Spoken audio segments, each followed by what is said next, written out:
And this isn't just a written thing, this is actually being enforced both by the European Commission and national authorities. They've started to enforce all of the applicable rules, and fines for breaches can reach up to €15 million in some cases, or even 3% of worldwide annual turnover for a specific country.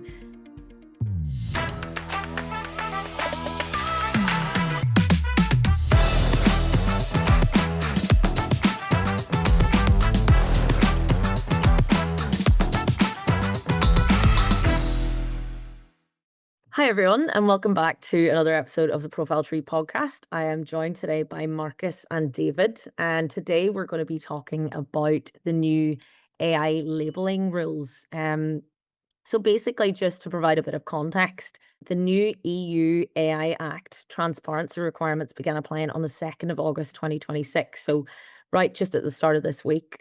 And basically what that means is that certain AI chatbots, deepfakes, and AI generated or manipulated content must now be identified clearly. The European Commission has started enforcement and published practical guidance for people. Google and OpenAI are also introducing stronger labeling and provenance features in-house. So what the new legislation is going to cover is basically specific situations that involve AI systems that interact directly with people or consumers, machine readable marking of synthetic content by AI system providers, deepfake images, video, and audio, and AI generated text about matters of public interest. And this isn't just a written thing, this is actually being enforced both by the European Commission and national authorities. They've started to enforce all of the applicable rules, and fines for breaches can reach up to €15 million in some cases, or even 3% of worldwide annual turnover for a specific country. I think the key thing to note here, and what we'll kind of discuss further today, is that while this is an EU law, it applies to organizations that are both established in the EU or operating within the EU. So obviously UK businesses shouldn't be assuming that it isn't relevant simply because they're based here or were set up here. And even in some cases, they may want to seek specific legal guidance if they're unsure, because obviously you want to be absolutely certain that you've got the right guidance. So I suppose one of the first things that jumps out, and it's probably something that we've been talking about a lot on the podcast previously, is the reference to chatbots and virtual assistants.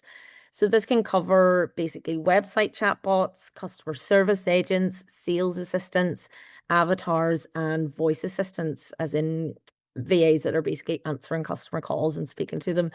I'm sure both of you have experienced it, whether it be your bank or any business that just doesn't want to have a human in front of you first round. They can be pretty difficult.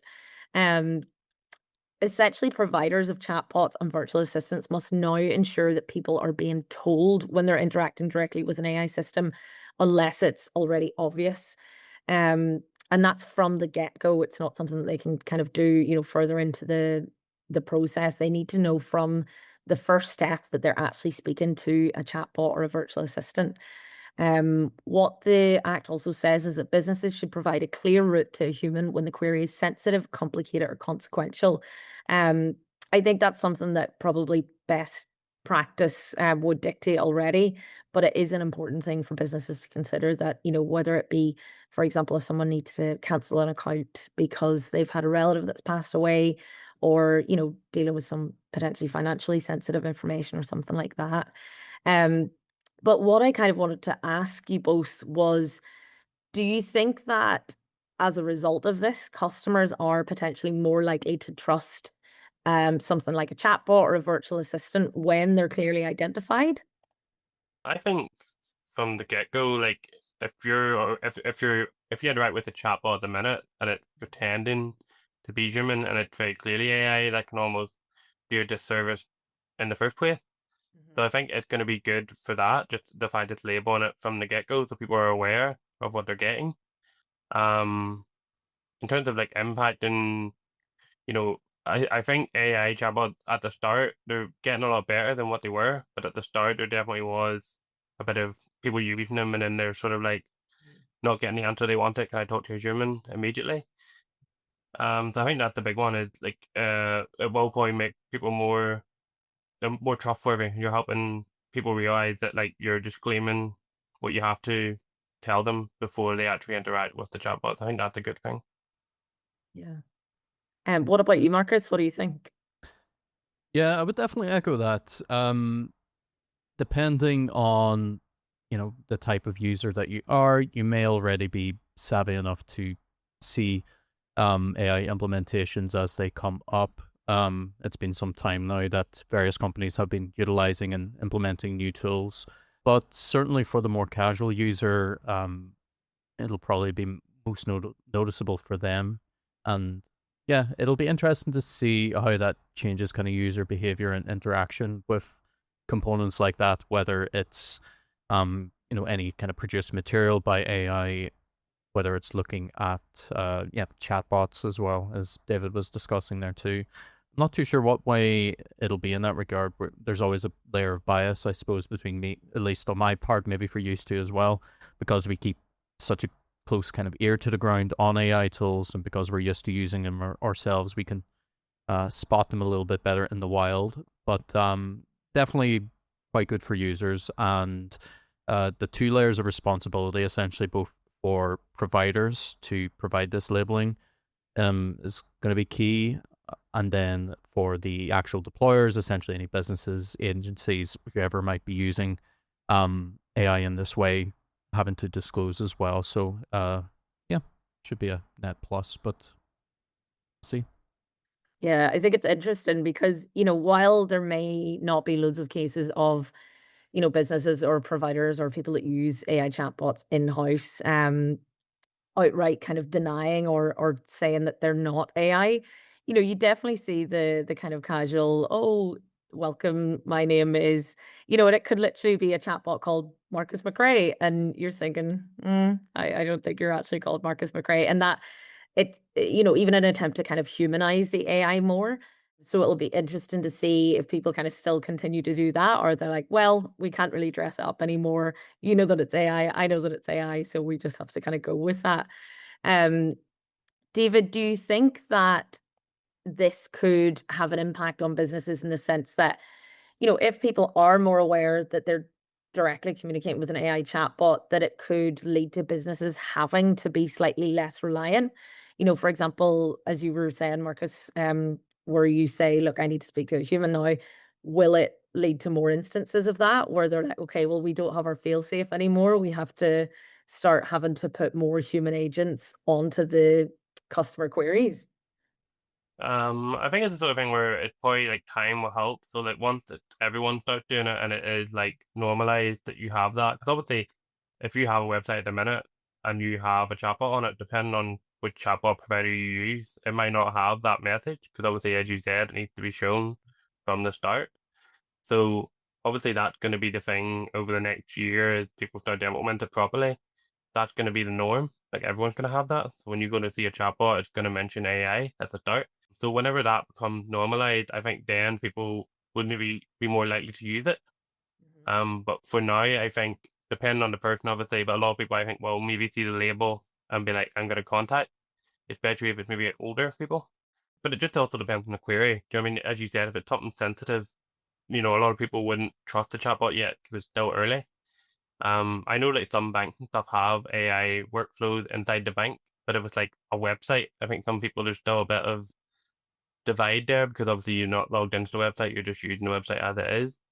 So I think like a time thing once it kind of normalizes and everyone has to have that label and people realize, okay, this is a very common, like a lot of people use it because there definitely is a lot of sites where it's not very clear that it is AI. So it's a wee bit like you can kind of tell once you start talking to it, but once they have the label, and I think that will normalize it. So once it normalizes over like a year or so, I'd say then more people will be more inclined to use the chatbot, Yeah. as opposed to now at the minute. Yeah, absolutely, you're right. A lot of it could be down to the specific situation. And I think, as you rightly pointed out, people are more aware of GDPR considerations and they might not be as quick to want to, enter that into a website chat. But um, I think personally for me, and all of us living in Northern Ireland or Ireland as a whole with a Northern Irish or Irish accent, virtual assistants on the phone can be really tricky. especially when you're trying to say something and they're not picking up your accents. So I do hope that if we see a bigger rise in phone virtual assistants, that they get a little bit better at identifying accents and dialects. Um, so obviously the next aspect of AI that the Act is going to cover is AI images, videos, audio, and deepfakes. I mean, over the past year, especially, like we've seen an explosion in terms of even social media content. And it's mostly kind of harmless fun in terms of impersonating celebrities and things like that. But what I think the Act is trying to do is ensure that everyone knows what it is, and they're kind of avoiding issues of copyright and things like that. Um, what this will cover is AI generated or, as we said before, manipulated images, video or audio content that closely resembles a real person, object, place, organization, or event that could appear authentic. This could be something that gets a little bit difficult to interpret further down the line, but that's what they're saying so far. Using a watermark is no longer enough. Businesses deploying this kind of content, basically, they have to clearly disclose that it is AI content. And examples of this could include, making a real person appear to endorse a product, which a lot of businesses would do because, again, it seems like good, harmless fun.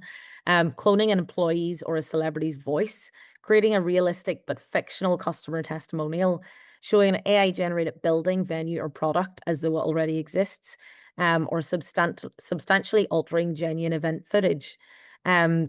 What I find interesting in doing the research, though, is that special effects, clearly artistic as it's worded, or satirical work may be treated differently, especially when the audience wouldn't expect it to be real. I think that's one of those things that gets a little bit sticky.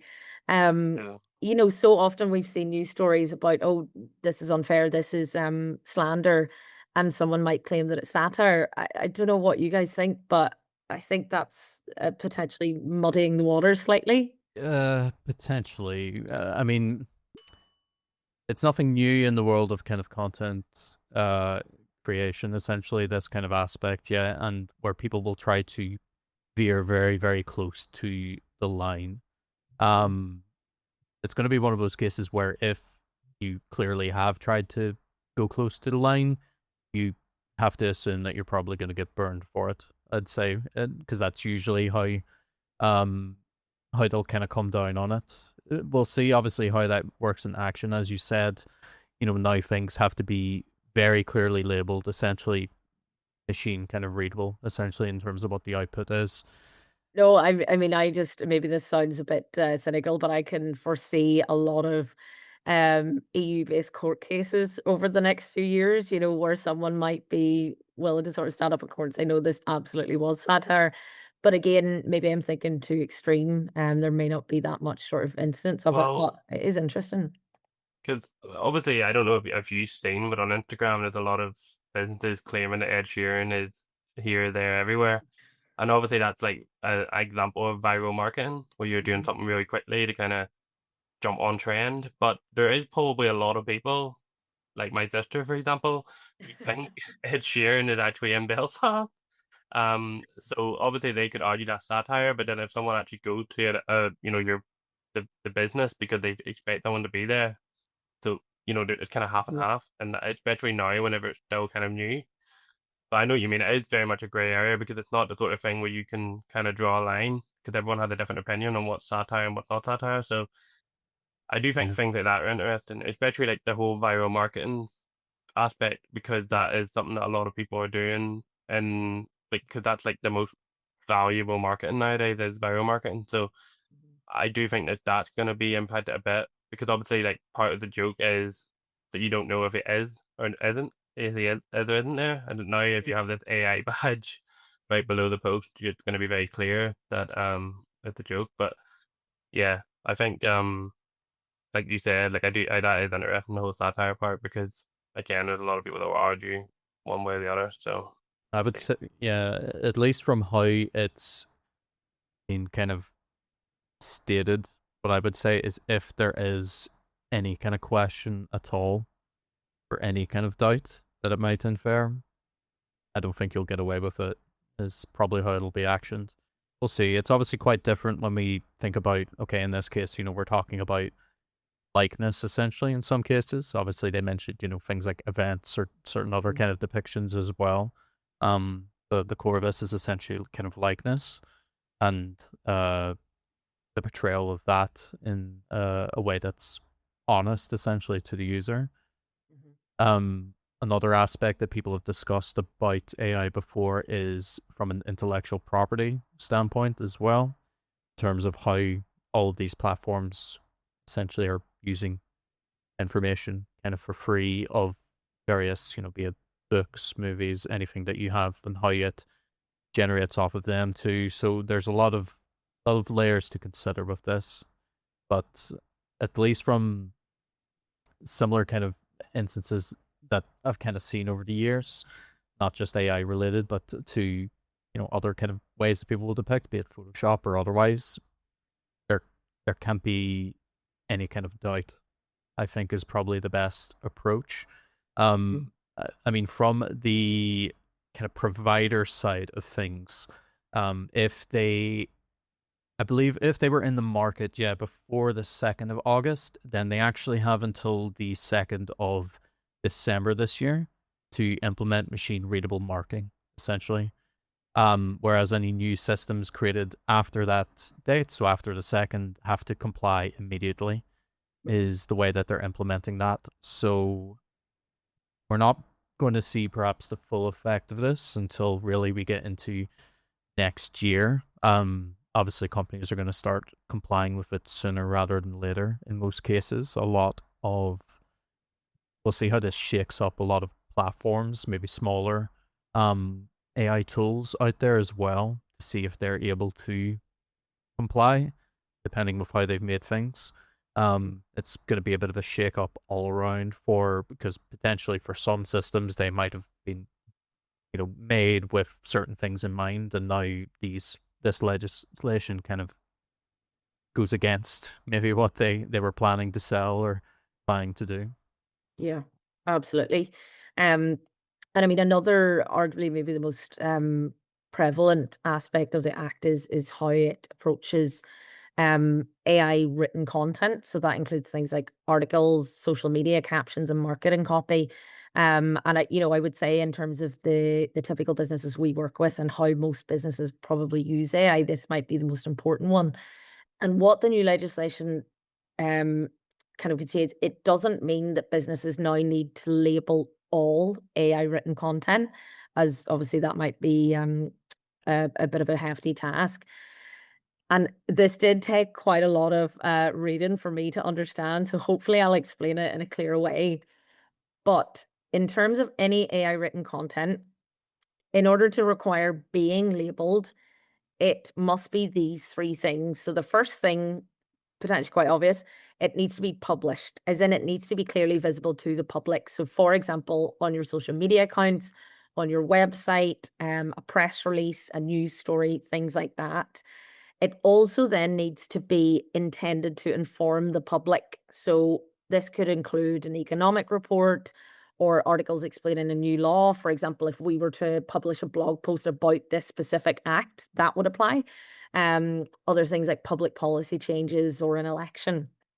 And then the third part is it kind of similar to that, it has to also cover a matter of public interest. So that could be politics, public services, law enforcement, consumer safety, and things like that.